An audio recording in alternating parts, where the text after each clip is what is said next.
એ અરજીના અનુસંધાને ગઈકાલે સાંજે એમના વિરુદ્ધ BNS 170 મુજબ અટકાયતી પગલામાં એમને લોકઅપમાં રાખવામાં આવ્યા હતા. તે સાથે એ સમયે એમની જોડે બીજા 3 અન્ય આરોપી પણ લોકઅપમાં હાજર હતા.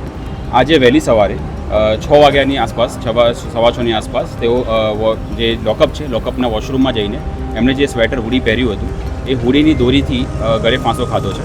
અને જ્યારે આ ઘટના સામે આવી તરત જ SDM સાહેબ અને ACP સાહેબને અહીંયા હાજર રાખવામાં આવ્યા છે. ઇન્ક્વેસ્ટ ભરવામાં આવી રહ્યું છે અને જે પણ યોગ્ય કાર્યવાહી કરવાની છે તે હાલમાં ચાલુ છે. અને ઇન્ક્વેસ્ટ ભરાયા પછી SDMની કાર્યવાહી પૂરી થયા પછી તેમને પોસ્ટમોર્ટમ પાસે લઈ જવામાં આવશે અને જે પણ યોગ્ય પ્રોસિજર છે તેને ફોલો કરીને યોગ્ય કાર્યવાહી કરવામાં આવશે અને તેને અનુસંધાને આગળ જે પણ પુરાવા સામે આવશે એના આધારે કાર્યવાહી કરવામાં. અત્યારે SDM સાહેબ અને ACP સાહેબની હાજરીમાં અત્યારે પંચનામું થઈ રહ્યું છે, ઇન્ક્વેસ્ટ ભરાઈ રહ્યું છે અને સંપૂર્ણ શરીરનું પંચનામું કરવામાં આવી રહ્યું છે. સાથે સાથે આ પત્યા પછી પોસ્ટમોર્ટમ કરવામાં આવશે, જેમાં પેનલ પોસ્ટમોર્ટમ કરવામાં આવશે, જે વિડીયોગ્રાફીથી મેજિસ્ટ્રેટની હાજરીમાં કરવામાં આવશે.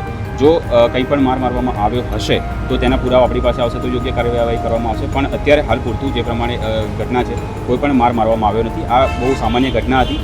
પતિ પત્નીના ઝઘડા હતા અને તેના કારણે જે અરજી કરવામાં આવી હતી તેમાં કોઈપણ પ્રકારનો માર પોલીસ દ્વારા મારવામાં આવેલ નથી. પોસ્ટમોર્ટમ થઈ જાય અને એના જે CCTV ફૂટેજ છે તેના આધારે એને ચેક કરીને એનું સર્વેલન્સ કરીને પછી યોગ્ય નિર્ણય પર આપણે આવીશું. પ્રાથમિક તબક્કે તો અત્યારે આપણા ઇન્ક્વેસ્ટ ભરી રહ્યા છીએ. SDM સાહેબ જે એક્ઝિક્યુટિવ મેજિસ્ટ્રેટ છે તે અને ACP સાહેબની હાજરીમાં. ત્યારબાદ આપણે મેજિસ્ટ્રેટની હાજરીમાં પોસ્ટમોર્ટમ થશે અને પોસ્ટમોર્ટમનો રિપોર્ટ આવશે.